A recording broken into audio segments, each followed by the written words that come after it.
Today I am proud that our Parliament is passing long-awaited reforms to environmental laws here in Australia. Laws which signal improvement, which are better than the ones put forward by this government alone, and which will provide some relief to many climate campaigners across this country. I am massively grateful to my Greens colleagues in the Senate who have shown incredible determination in their negotiations to get these concessions from the government.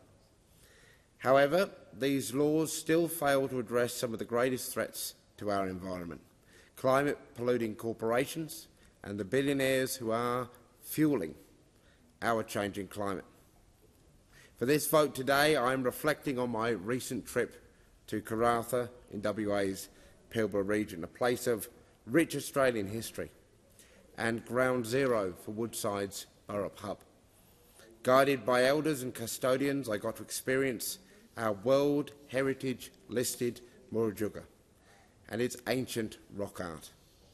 I also saw firsthand the catastrophic impact of industry, devastating First Nations land and eroding the Murujuga rock art. I saw the uninterrupted flame of gas from the Burrup Hub, an open source pouring millions of tonnes of emissions into the world each year. Following Labor's approval of the North West Shelf expansion, it is estimated that emissions from WA gas exports will reach 15 billion tonnes over their lifetime.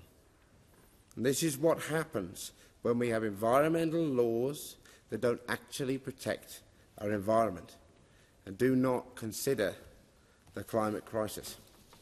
Above the safety, health and well-being of Australians, this government chooses the private industry who gains profit from our lands and resources, the private industry who do not pay their fair share of tax, who do not support Australian communities, who do not protect our natural world. It is disappointing that this government refused to negotiate on having environmental laws that stop new fossil fuel projects in their tracks and that will protect nature for years to come. These laws presented an opportunity for strong leadership and for genuine reform for Australia's environment. I am really proud that the Greens secured significant improvements that have ensured this bill is better than our current nature laws. We have stopped the fast-track approval process for coal and gas projects so that they cannot be rushed through in 30 days. We have secured new protections for our native forests by ensuring the native forest logging projects will be assessed under the new environmental standards. We have closed land clearing loopholes, protecting Australia's threatened wildlife and natural treasures like our Great Barrier Reef. We have saved the water trigger, which will continue to be a key tool for people fighting against fracking projects in the Kimberley. We have a lot more work to do, a lot more work to protect the northern Jarrah forests, a lot more work to do to save Scott Reef, to protect our precious Kimberley from the frackers.